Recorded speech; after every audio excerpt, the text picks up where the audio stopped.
Justice Minister Mmamoloko Kubayi is appearing before the Parliamentary Portfolio Committee and the National Council of Provinces today to brief MPs and answer questions relating to the NPA. This virtual meeting will also explore the Justice Department's annual performance plan, their budget, as well as plans for the National Prosecuting Authority. Let's listen in. Talking up 15%, and whereas they're going even for expensive products and all those things. And when you look at it, it's just not acceptable. So we're looking forward to Minister Malatsi implementing those regulations, because we want to see in some of the critical areas opting out of SITA and being able to do those as a department so that we can do work. Chair, on the issues around NPA, NPA has been, for example, on the issue of vacancies, has done quite good in terms of closing that gap, filling the vacancies previous year, financial year, and this year as part of building capacity. We've had several engagements to ensure that we support NGOs. Unfortunately, I heard over the yesterday and today some of the NGOs that are saying that we're not supportive as government of NPA, and I don't know where it comes from. I will be reaching out to them so that they can explain to me which government are they looking for to support NPA, and who told them that we are not supporting NPA, because we are supportive of NPA. We've been supportive, and the issue here, Chair, I must say, we are supportive of NPA, but it's not that we can't hold them accountable. So all of them, they know we hold them accountable, and the work that is being done by various teams is quite good. When you look at lower courts, the rate of convictions there, you find high, quite a number. You look at the work that is being done by AFU, you see good progress there. And then the outcome of the case in Bloemfontein, the human case, which is good as well. You have unfortunate cases such as Omotoso trial that didn't go the way we thought. And I said it up front, and I'm not going to hide it. I do think that we could have done better there. And it doesn't mean that when we say that we could have done better, means that we saying the institution has collapsed. And I think the honorable member was talking about the issue. Yes, definitely, I did meet with the NPA. We've agreed in terms of analysis that, yes, there are areas of concerns in terms, because we engaged each other to understand what are her concerns. As I say, we provide support. I mean, she did the interview on Thursday evening. I reached out for a meeting because we said we need to understand what is happening. I had meetings throughout the day. In the afternoon, we met on Friday, and we agreed, and before she was traveling, we agreed that indeed there are areas of concerns where she picks up some areas where cases might have been lapsed, or where she gets information of individuals who are conducting themselves not appropriately, and therefore we will have to take we'll have to take action. We've agreed, me and her, that we'll definitely meet, do analysis of those and take them. DC cases of identified individuals will have to kick in. When necessary, individuals will have to be prosecuted themselves if they've been. And Chair, if you look as well in what we've been saying, I think Mtuzu was also on public, reflecting on some of the prosecutors that have actually been arrested themselves for acting in contravening with what we expect from them. So it's within that context.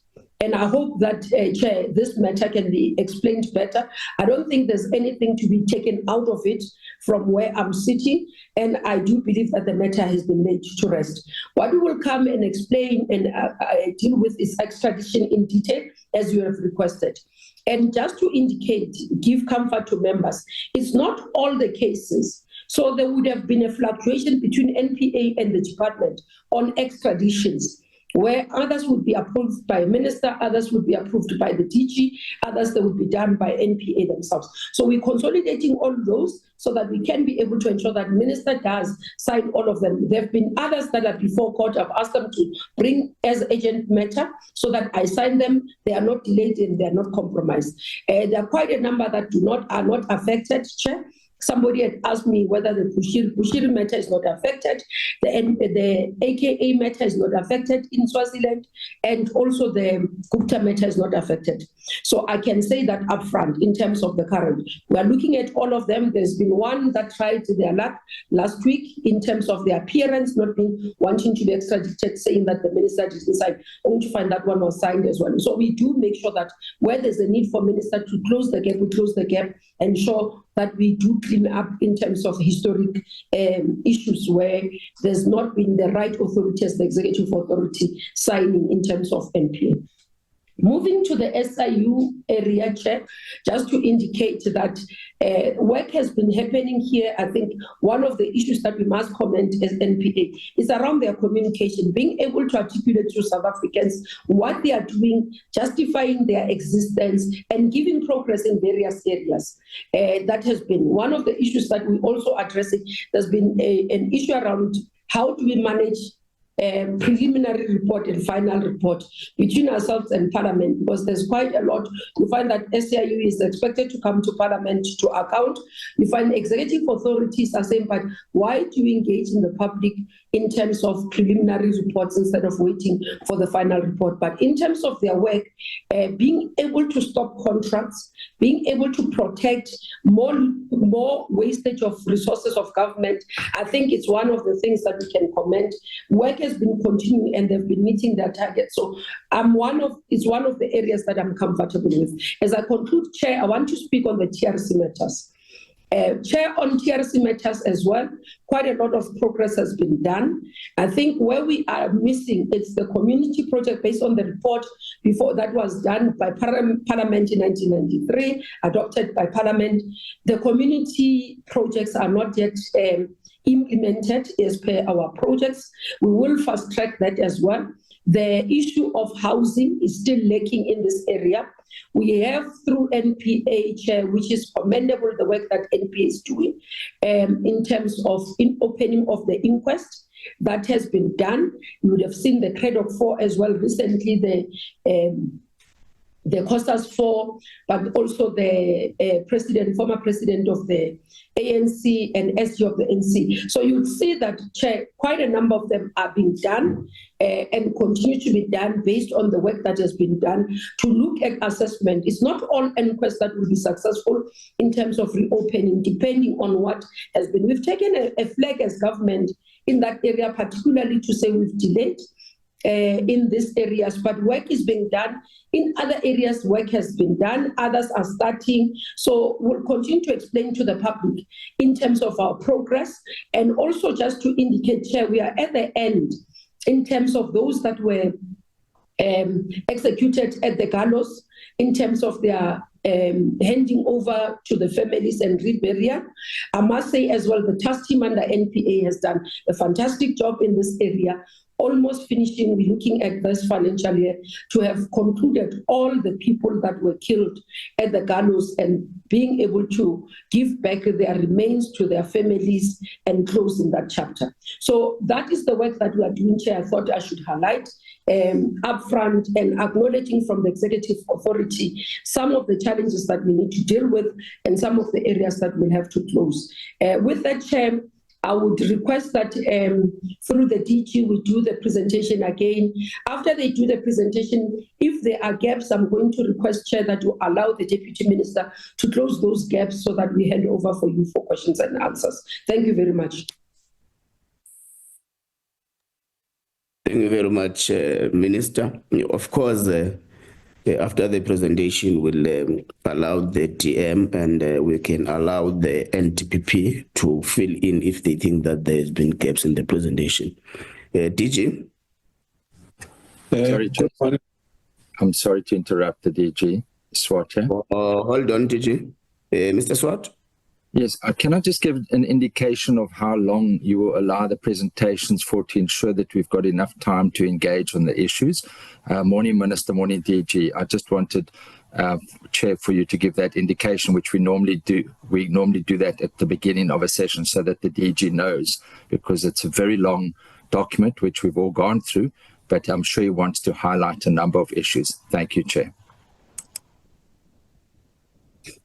Thank you, Mr. Swart. DG, you're going to do an executive kind of a briefing so that we're able to allow enough time even for members to interact. We know would have received these presentations a long time ago. It's upon our duty to go through them, so you can just do an executive kind of a briefing, but without leaving any important points in the presentation, so we don't compromise the quality of the presentation as well. Thank you, Mr. Swart. DG, may proceed. Thank you very much. Good morning to you, and good morning to the Minister, Deputy Minister, and all the honorable members. I see, Chair, you didn't commit to the traditional time of 45 minutes, but I've taken into account the concerns that have been raised that we mind time. Chair, I will not take you slide by slide, as has already been indicated. You will see our introduction. We just give you a background of the context that this strategic plan that we're presenting and the annual performance plan is anchored on the three priorities of government, which is the reduction of poverty and tackling of the high cost of living, as well as building of a capable, ethical, and developmental state.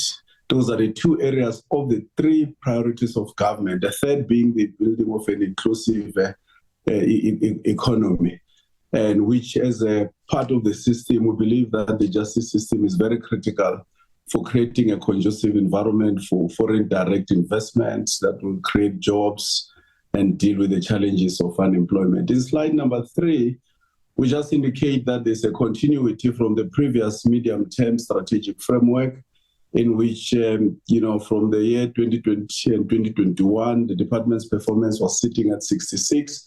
But by the time where the term ended, 2024, 2025, the performance was above 80%, which was 81%. So we just give that reflection.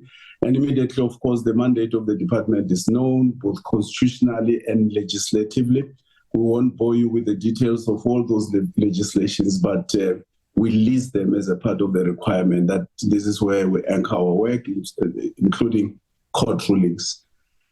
We also reflect the vision, the mission, and the values of the department. I think this is very important because we're presenting a 5-year strategic plan, that the vision of an accessible justice system in a vibrant and evolving constitutional democracy remains, and we think is very important. And our mission as well remains as it was, and those are the values that we aspire to live to.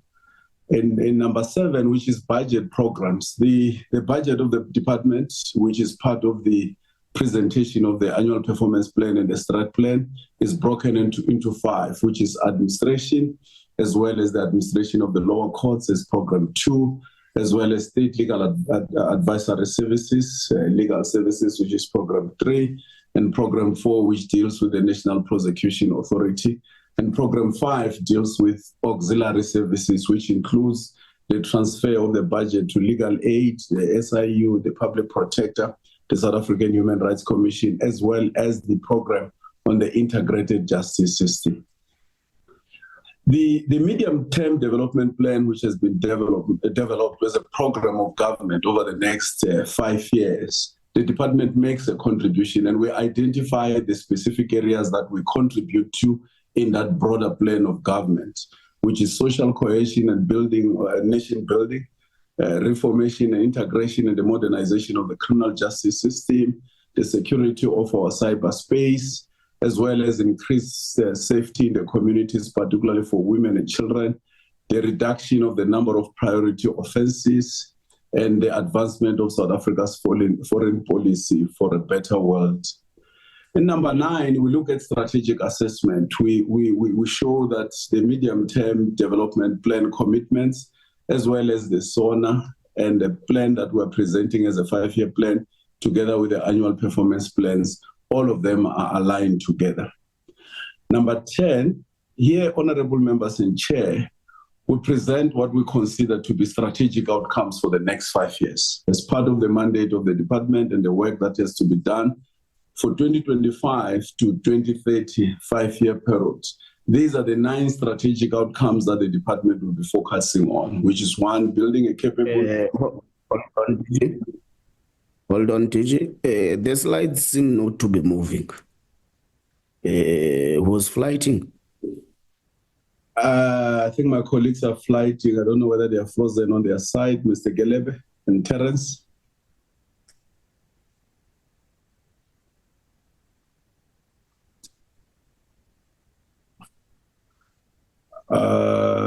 I think the colleagues are frozen.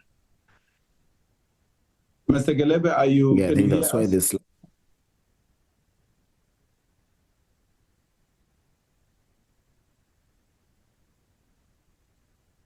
Maybe the co-host could take over.